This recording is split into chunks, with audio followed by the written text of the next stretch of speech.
कौमी और सूबाई असम्बली और सदर मुमलकत के इंतखाबात के बाद 2 अप्रैल को सेनेट के इंतखाबात होने जा रहे हैं, जिसके लिए मुख्तलिफ सियासी जमातों और आज़ाद उम्मीदवारों की जानिब से कागजात नामजदगी जमा करवा दिए गए हैं, जिसमें कुछ अहम और गैर मुतवक्किल नाम शामिल हैं। इस इलेक्शन में नून लीग ने जिन उम्मीदवारों को उतारा है उनमें से बाज़ पर आउटसाइडर होने के इल्जाम लग रहे हैं, जबकि पाकिस्तान तहरीक इंसाफ ने पार्टी में हौक समझे जाने वाले रहनुमाओं को टिकट दिए हैं, जिनमें से मुतअद्दिद 9 मई से मुतल्लिक मुकदमात में जेल में हैं या मफरूर हैं। मगर अब अहम सवाल यह है कि 2 अप्रैल को सजने वाले इंतखाबी मैदान में कौन कितनी सीटें लेगा, कौन उम्मीदों से ज्यादा सीटें जीतकर मुखालफिन को सरप्राइज करेगा और कौन उम्मीदों से कम सीटें जीतकर मायूसी का शिकार होगा। इस हवाले से नंबर्स गेम दिलचस्प है, जिसका तफसीली जिक्र करते हैं, मगर इससे पहले यह समझना जरूरी है कि सूबाई असेंबलियों में सेनेट के इंतखाबात का तरीका पेचीदा है और इस इलेक्शन में तरजीही और खुफिया वोटिंग की वजह से अपसेट के इम्कानात को नजरअंदाज नहीं किया जा सकता। पंजाब असेंबली के ऐवान की कुल तादाद 371 है, लेकिन इस वक्त ऐवान में 353 अरकान मौजूद हैं, जहां 12 सेनेटर्स का इंतखाब होना है,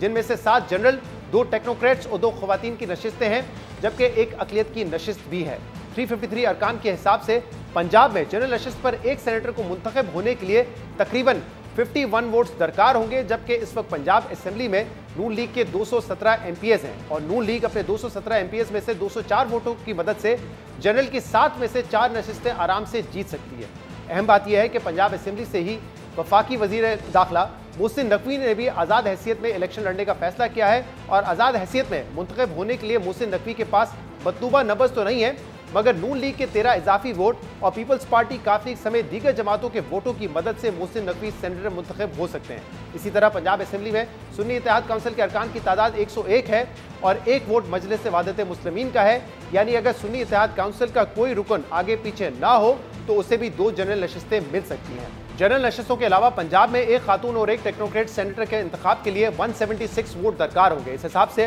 नून लीग एक खातून और एक टेक्नोक्रेट की नशिस्त भी आराम से हासिल कर सकती है, मगर सुन्नी इत्तेहाद काउंसिल के पास खातून और टेक्नोक्रेट मुंतखब करवाने के लिए मतलूबा वोट नहीं है, जिसकी वजह से नून लीग हुक्मरान इत्तेहाद की मदद से 2 ग्रुप्स तश्कील देकर ज्यादा वोट्स की बुनियाद पर खातून और टेक्नोक्रेट की दूसरी नशिस्त भी जीत सकती है, जबकि अकलियती नशिस्त भी नून लीग को वाज़ेह बरतरी हासिल है। यानी नून लीग पंजाब में 12 में से 7 नशिस्तें और सुन्नी इत्तेहाद काउंसिल 2 नशिस्तें आसानी से जीत सकती है, जबकि बाकी 3 नशिस्तों का फैसला इजाफी वोट्स की बुनियाद पर होगा। इसी तरह सिंध असेंबली में अरकान की कुल तादाद 163 है। पीपल्स पार्टी अपने 115 अरकान की मदद से 5 और एमक्यूएम 36 अरकान की मदद से 1 जनरल सीट बासानी जीत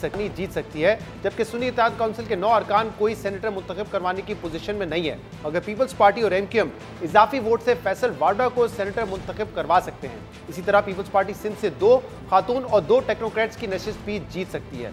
इसी तरह खैबर पख्तूनख्वा असेंबली में इस वक्त 143 अरकान मौजूद हैं, जिसके मुताबिक सुन्नी इत्तेहाद काउंसिल 90 अरकान की मदद से 4 जनरल नशिस्तें बासानी जीत सकती है, जबकि नून लीग, JUIF और पीपल्स पार्टी मुश्तरका तौर पर 2 से 3 नशिस्तें जीत सकती है, जबकि सुन्नी इत्तेहाद काउंसिल के KP से एक टेक्नोक्रेट और एक खातून की नशिस्त भी बासानी जीतने की पोजीशन में है, जबकि दूसरी नशिस्त इस वक्त ओपन है। इसी तरह बलूचिस्तान असेंबली में अरकान की तादाद 65 है, जहां पीपल्स पार्टी 17 अरकान की मदद से 2, नून लीग 16 अरकान के साथ 2 और JUIF 12 अरकान के साथ 1 सीट जीतने की पोजीशन में है। अहम बात यह कि बलूचिस्तान असेंबली में कोई भी जमात अकेले खातून या टेक्नोक्रेट की नशिस्त जीतने की पोजीशन में नहीं है। यहाँ से साबिक निगरान वजीर आजम अनवार और काकड़ भी आज़ाद उम्मीदवार के तौर पर इलेक्शन लड़े हैं और वो भी बाप और दीगर जमातों के वोट से 1 नशिस्त जीत सकते हैं। यानी 2 अप्रैल को होने वाले सेनेट इलेक्शन में पीपल्स पार्टी इस्लामाबाद की 1 सीट मिलाकर सबसे ज्यादा 14 सीटें जीत सकती है। नून लीग 11 और सुन्नी इत्तेहाद काउंसिल 9 सीटें जीतने की पोजीशन में है।